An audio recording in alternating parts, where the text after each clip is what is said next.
But the scares continue. But the fear proceeds to rise. This is the Venom month of horrors 2, Trapped in Time.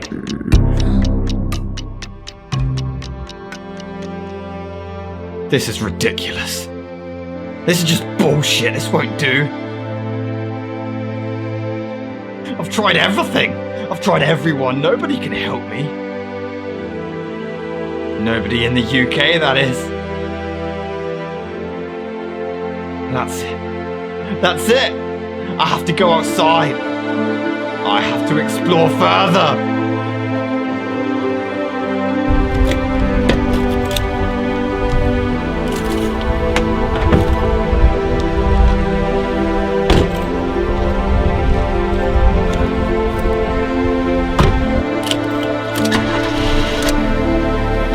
Babe, you can't drive.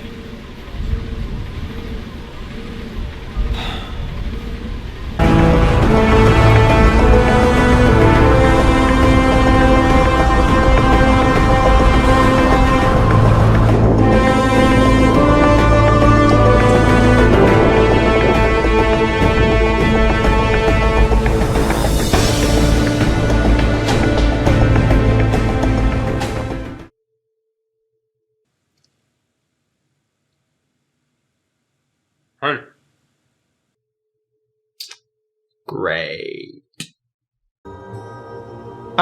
Alien. Back in '79, Ridley Scott created this classic that sent sci-fi flying into orbit along with Sigourney Weaver's career as the iconic character Ripley. A horror thriller that relied much more on suspense as an alien called a xenomorph boards a ship and starts infecting people with embryos called facehuggers and picking them off one by one before Sigourney gives them both some space. In '87, John McTiernan brought us Predator, which is the perfect action movie. Starring Arnold Schwarzenegger, the characters are all really likable as this alien predator shows up and begins the killing. It blends horror with comedy quite well, and despite being cheesy, it has some amazing suspense and tension, to the point you're genuinely on the edge of your seat in the third act. A year earlier, we got Aliens, the sequel now handled by James Cameron, which is actually in my eyes better than the first one. With many xenomorphs in the mix this time, a small child hero called Newt, Bill Paxton, Michael Biehn, Lance Henriksen, a star-studded cast with so many quotables to list. It's more of an action movie, but it's still terrifying and the effects are incredible. Easily one of the best sequels ever made. In 1990, we then got Predator 2, which just becomes a straight-up dark comedy, weirdly also starring Bill Paxton as well as Danny Glover. The characters are way more over the top and cheesy, but they're still interesting to watch, and they relocate from South America to Los Angeles, which is a cool choice. It's not the greatest movie ever, but it's still fairly decent. Then the franchises began to take a dive. In 1992, we got Alien 3 starring Brian Glover, and it just became silly and almost a parody of itself. The effects became blatantly worse, and it was difficult to take any of it seriously. It just fails, and it's just a boring abomination. Oh yeah, and Ripley dies. So naturally, they had to make another one! Alien Resurrection, directed by Joss Whedon, was the epitome of a cool idea with botched delivery. Ripley basically merges DNA with a xenomorph to become half alien, half Ripley. It's a cool idea, but it just comes across as boring, wasted, and silly most of the time. It's allegedly supposed to be a dark comedy, but even when it's trying to be serious, it fails. The series completely fell into the toilet at this point. As a way to, I guess, save both franchises, they went for a crossover. Banking off the success of Freddy vs. Jason and inspired by the Dark Horse comics of the same name, they gave us Alien vs. Predator. It got mixed reviews, but we actually agree it was pretty damn awesome. I mean, unlike Freddy vs. Jason, this one developed upon the human characters more, while the monsters fighting was more in the background based around the humans, so we actually cared more when they were in danger. On top of that, my childhood crush Donna Lathan gives an outstanding performance as Alexa Woods, and I personally consider her to be even more of a badass than Ripley. Ripley needed a mech suit to beat the Alien Queen. Alexa Woods did it with a chain and a spear. You gotta admit, that's pretty fucking badass. This is also the first Predator film to actually give a Predator a personality and an arc in the character of Scar, and I'll admit that Scar and Lex actually have some pretty convincing Beauty and the Beast chemistry. The characters are selfless and sacrificing, the practical effects are impressive, and it's just a very underrated film in general. Probably the most underrated Alien film to date. My only downside is the PG-13 rating, but apart from that, it has very few flaws to me. It was a pretty awesome film. So, you know what to do. Make another and fuck it up! Yep! Fire up the The idea came from brothers Colin and Greg Strauss, who actually pitched the script idea for the first film but were shut down. I wonder why. They were, however, brought in to direct this one, but had a time limit to film it all in the fall. The original title was actually Alien vs. Predator: Survival of the Fittest.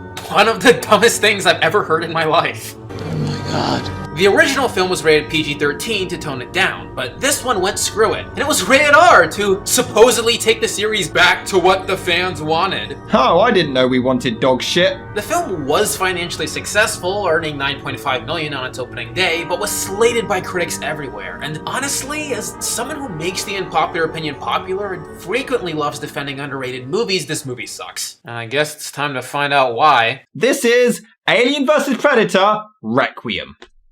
So we open with, actually, an amazing title sequence, I must admit. A spacecraft passes by because this has never happened once before at the start of any sci-fi movie ever made. Before we revisit the ending to the first film, the music is actually pretty cool as a xenomorph pops out of the Predator's chest to create a Predalien?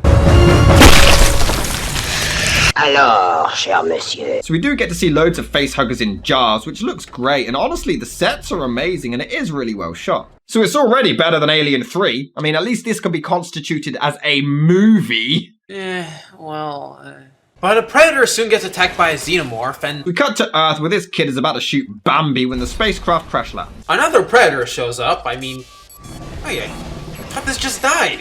If there were others, I couldn't see because it's always so fucking dark in this movie. Oh well, the father and son are on the run. I'm scared. I'm working on my Chris Pratt impression. So we cut to a distant Predator planet. Well, this is a cool idea. I mean, after all of these movies, we finally get to see where they come from on such a big, grand scale, and... We never see anything else here again. What? Nope. Predator just suits up, leaves, we never see it again. At least the musical score is really good, right? A bus says crusted butt. So we cut to this guy who looks like Christian Grey as he gets a lift from a cop. And just in case you didn't realize he was a cop, have a long, dragged out close-up of his car. It's really dramatic. You regret what you did? Only starring in this. Look, the only reason you got this job is because your guidance counselor begged me to give it to you. Don't make me throw more pointless exposition at you. And then we cut to some mountains. What's that? You want Lex from the last film? That strong, badass, independent character? Well, too bad. Sit down and shut up. No, for real. She's never mentioned or even acknowledged throughout this entire movie. So the cop investigates this tunnel where he discovers the severed arm from earlier. Meanwhile, the pizza guy takes off his hat because he's a badass who breaks the rules. Before we cut to Chuck from Snow Day! What do you know about anything? What flavor gum does he chew, Chuck? No, seriously, that's actually Chuck from Snow Day. He's here to save this pile of shit. It's a cute outfit, Rick. Yeah, as in Halloween in October. At least now I know who ordered the sausage lovers. Okay, that was funny. So what do I owe you? $53.50. Keep it. Spend it on fucking acting school. So Chuck beats up the pizza guy because he was late delivering it. Give me my keys. We can find them in 30 minutes or less, asshole. Harsh feedback. Meanwhile, some cops are sneaking around with a gun to try to prevent a third film. Ray, you find anything? Nothing. Anyone parked at the turnout? Buddy Benson's truck. Buddy Benson? That sounds like a stupid made-up name. That's right up there with Tommy Tupperville or something. Buddy Benson, are you shitting me? Oh well, back to the father and son. And he's still there. I mean, don't facehuggers take a while to come out of the body that it's implanted inside? I mean, how long has this kid been waiting around for?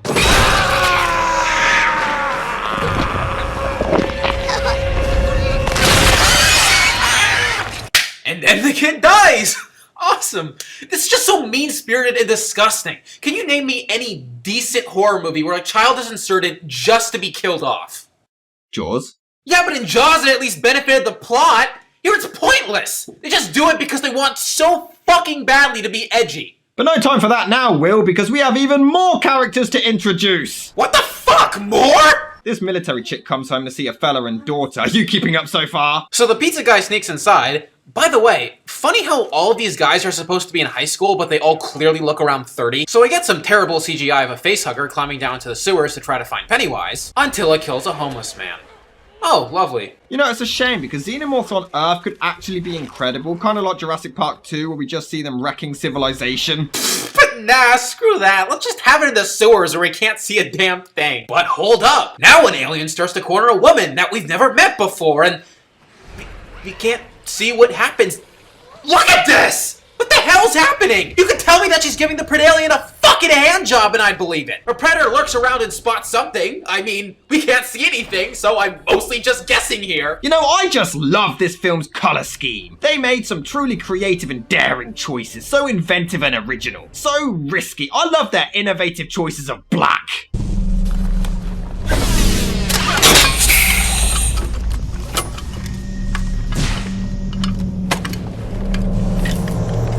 And wow, that sound design! The Predator kinda just does things! He picks them up and then, just to throw you off, he puts them down again! This is a story-driven picture! He literally growls and that's it! Moving on! So for a split second, we can actually see some stuff! I'm so excited! Yes, we can! And then we can't. I mean, I can see that it sucks, but that's about it! So meanwhile, because we need more fucking characters, this little girl can't sleep! Or act! Her dad reads to her before cuddling his wife on the couch. Do something! Elsewhere, these douche cunts go into the sewers to retrieve the keys that Chuck threw down. What? Why would anyone go in the sewers trying to find their keys? Any normal person would be like, oh, I've lost my keys, they're gone now. No one in the history of ever has literally gone down into the sewers to try to get them back. Okay. It smells like something died down here. Yeah, your careers. They then check every single square inch of the sewers, as if the keys somehow landed on Flubber and bounced to Kentucky. What the hell was that? What? Relax. It's just a rat. A fucking rat on steroids? How could a rat make a noise like that? Oh look, Georgie really was here. Meanwhile, the cops start sending people away, but they all insist on searching for their loved ones. But look, they're being watched. Whoa! Do you think that something happened? What, you mean like a plot? Why don't you go home and get some rest? Come on, we need your strength. Yes, random character we barely even know.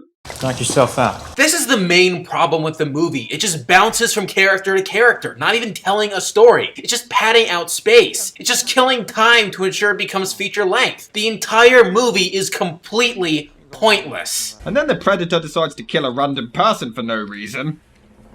Why the hell would a Predator do this? The alien I understand, but a Predator makes no sense. And he even uses that blue elixir to dissolve the body and hide the evidence. Why would a Predator need to hide evidence? Is he afraid of the cops or something? Excuse me, sir. Here, help us get AVP3 rejected. In all honesty, they keep mentioning some guy called Eddie. He's been out there searching or whatever, but honestly, I can't remember which character is which. They're that memorable. And then we see a slow-ass panning shot of a corpse in a tree. Why would the alien take the time to do that? Well, to be fair, that was in the first one too. Well, it was done there too, like Michael Myers taking the time to tie a body up in lights in a tree. Why would he do that? Okay, that scene was fucking amazing and Michael terrifying. Myers banging, why does he bang his knees, Will? Why does he bang his knees? Michael should not have sexual urges. It makes you sense, are and you into have enough incest. time You to like go up in that incest. tree You want and Michael tear to that fuck guy his apart knees. and, you know, None just of it wrap him makes around the sense. tree. It's just It all makes these sense because he characters has are so boring. supernatural The plot like a abilities. cult. He has Why a supernatural cult? Michael Myers origins in a and cult is so strength fucking and power. dumb. So yes, that scene was amazing. The film was a masterpiece. It is the best film in the Halloween series.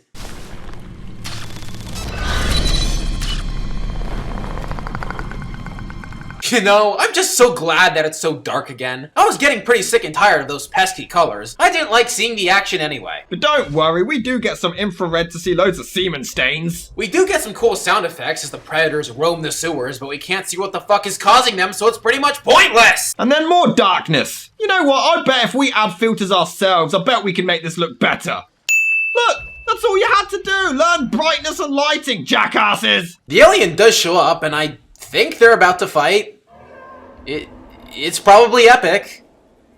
If you manage to see it, let us know. And just in case we didn't have enough characters, have a fucking chef! If you want to talk. It's okay.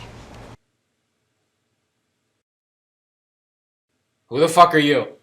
Oh well, the aliens kill him, stalk a woman and kill her too. Oh well, I'm sure it's sad. And these two dudes who just saw a man get skinned alive do not act like they just saw a man get skinned alive. They act like they just got a D+ on a paper. So Woody Harrelson here investigates his construction site when a xenomorph attacks and goes through his skull. Okay, admittedly that did look pretty cool.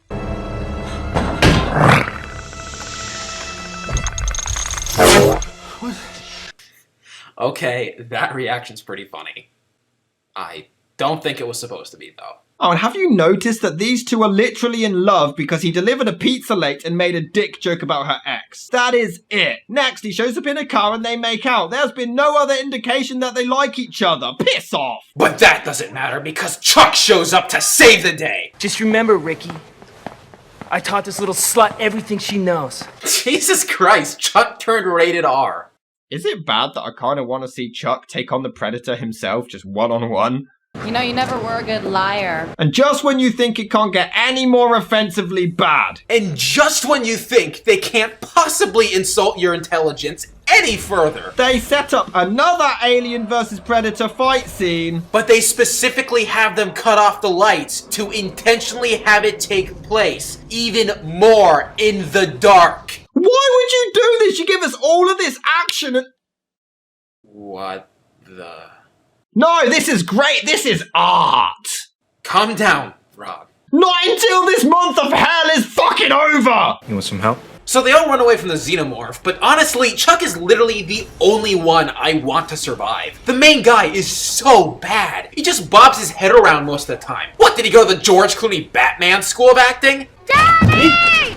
What is it? It was outside the window. What? It was a monster. There's someone acting outside the window. It's a good actor. And then her dad gets killed. Oh, how edgy. Ricky, what the hell are you doing here? Hey, something came after us. I don't know what happened. Someone's acting after us. I don't know how to do it. But hey, I gotta give him credit here. I believe that this girl could actually die. The film has proven it doesn't mind killing off children for no reason, so there is some genuine suspense here. Mommy, why did you leave Daddy? Mom, why did you leave acting school? Also, apparently Rob Zombie helped with the dialogue. Didn't do the cinematography, though. Somebody's gotta know about this. But hey, this guy's head getting blown off does look pretty sweet. Until they needlessly linger on the shot for some reason. Eddie, people are dying. Oh, so casual. We act like normal people! This plan is stupid. Let's just leave town now. Cause we're not gonna make it out of town without weapons, dickhead. You're too stupid to talk, Dale. Shut up. Okay, that was funny. Go, go, go! They can't make the same word repeated 3 times sound right. And this pred alien thing actually starts to be stealthy all of a sudden, as if it's Batman.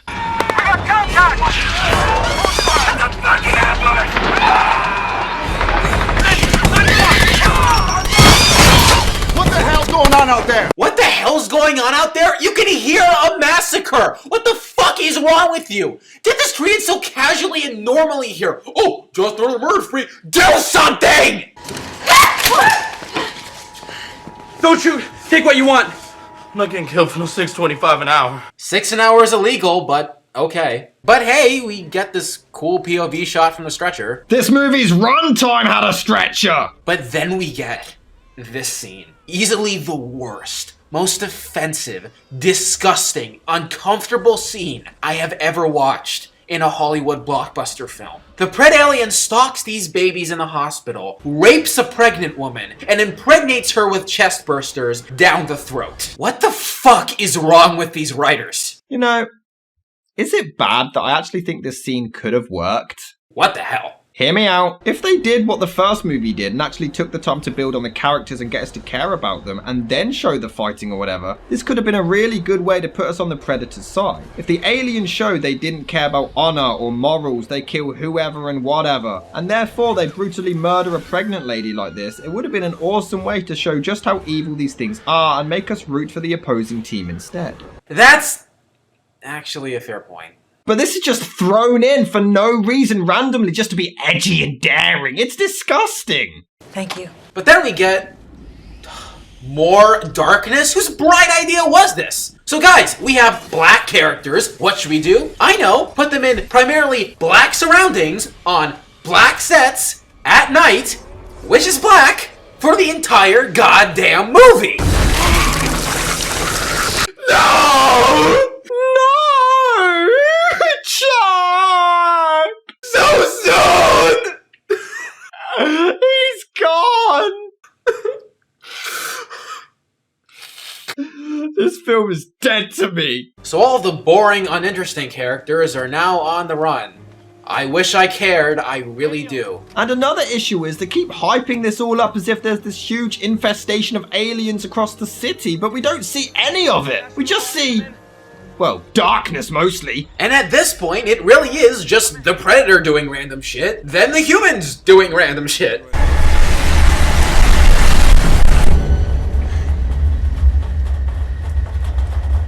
Why are we stopping? We have to kill more time. I think the Colonel was lying. That's crazy. The government doesn't lie to people.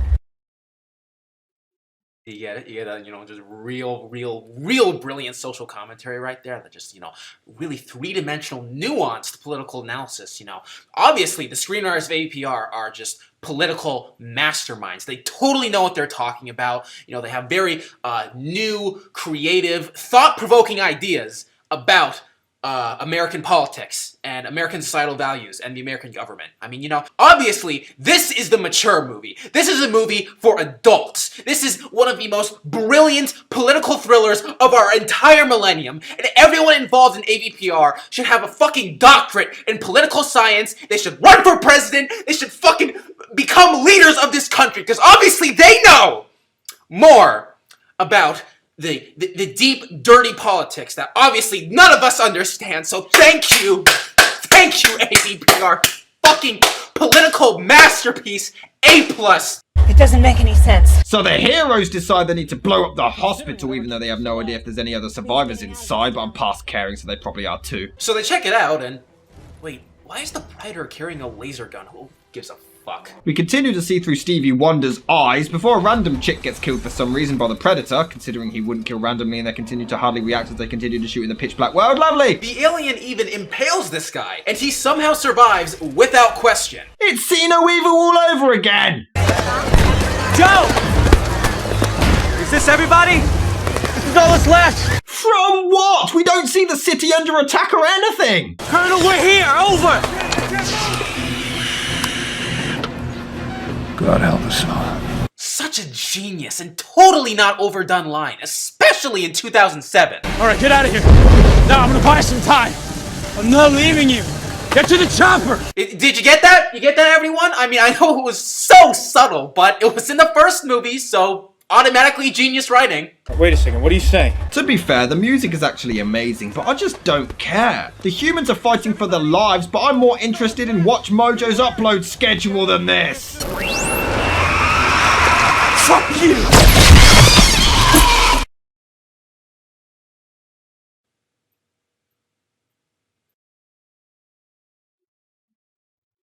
That was the big one-liner of the movie. You actually made Freddy Krueger's O from Freddy vs. Jason look badass. Well done. Fuck this movie! So we get more boring fighting, and the helicopter goes down. More black screen, and we actually thought this might have been the ending. Yeah, the whole film is lackluster, so having an anticlimactic ending like that would have just fit the tone for the rest of this shit. But now it's time to rip off the Batman '89 theme.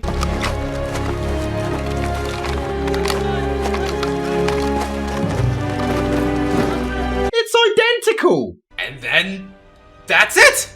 They don't even know if all the creatures are dead, they just crash and hope for the best. The world isn't ready for this technology. But this isn't for our world, is it, Miss Yutani? And more sequel bait that never happened. This movie sucks! Well, yeah, of course it does! The music and effects are pretty good, as are the sets. Chuck is fun to watch, but that's all it has going for itself. The script is atrocious with no consistency or depth. The editing makes it impossible to enjoy any of the action scenes. The acting is dog piss and it's just trying so hard to be edgy when it's just boring. I'm all for defending movies that most people think are bad, but I'm sorry, this movie's shit. The concept and location are actually fairly decent, which makes it kind of amazing that they fucked it up not once, but twice in both this and Shane Black's The Predator. The sets are nice and Chuck Lane is admittedly a lot of fun, but that's when the praise stops. The characters are uninteresting and unrelatable, the story is completely non-existent, the acting apart from Chuck Lane is insufferably atrocious, the pacing is unbearably slow, it's overly mean-spirited for no reason or purpose, and the lighting? What lighting? This film fucking stinks! It's both the worst Predator film and the worst Alien film to date. I'm giving it an F. No. Robert. You okay? It's not enough. What is it? There's only one man who can save me now.